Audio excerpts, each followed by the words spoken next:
Alright guys, so I'm starting off with the old Mystical blue balls up on the lift. EFI is out for some warranty work.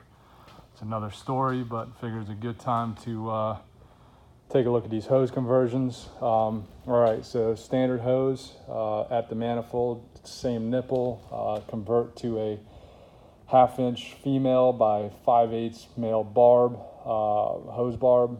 I got these from Matt at DryJect. I had a hard time finding them, but your 5/8 Kuriyama Kuratech hose goes right on that.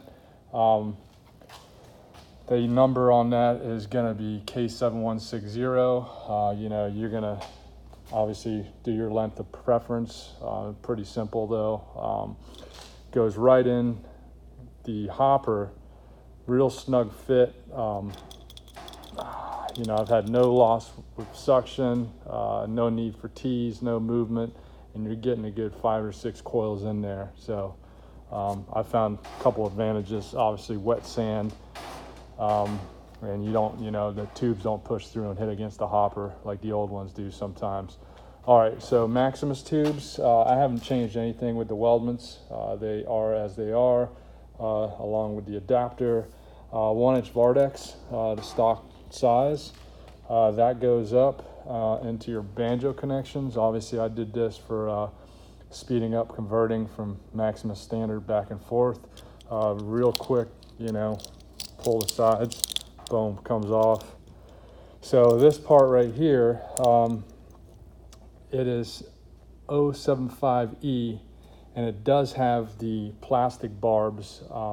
This is really your only pain in the ass here, is getting these onto the 1". I use a little bit of lube to get it on, and then because the sand's flowing down through it, there's no real inhibitions or nothing to really block it. I see some really good flow from there, and I haven't noticed any wear.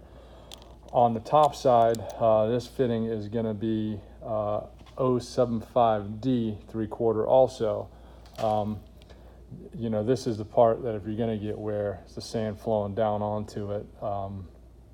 So obviously you got a male 3/4 NPT, and then a 5/8 barb up here for your 5/8 hose that goes up and does the exact same thing as a standard tube.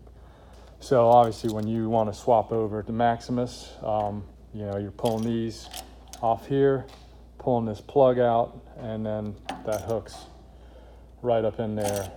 You got to be careful with length on this hose. I'm 10 1/4 is the number that comes to mind for me. Obviously if it's too long, you're going to get a funny angle on the hose, and it's going to lift the hopper up when it's light on sand. And too short, obviously you're not going to get the movement you want out of your skid plate and manifold.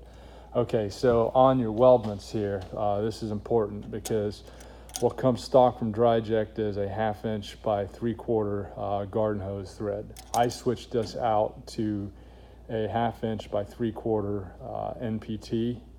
That way, this is NPT. It's universal across the board. This is what I also use for my dongs and hose connections, so I'm not messing around with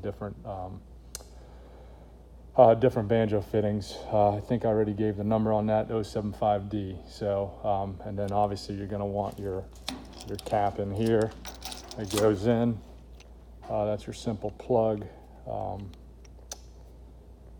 it's 075 PL for your plug. And when these guys swap over and they put that in there and lock it in, I only got one arm, so a little tough. I take the plug and I put the plug right in here, and these stay snug. They stay with the machine, so you're not losing hoses or parts, and they don't go anywhere. They'll bounce down the golf cart path and stay in place. That's really pretty much it. Just NPT instead of GHT. So I do have, this is obviously the oldest one, that was a prototype. I do have a yellow GHT in there that I was trying out, but I'll switch that over to NPT. Because, like I said, it's nice to have everything uniform. All right, see you.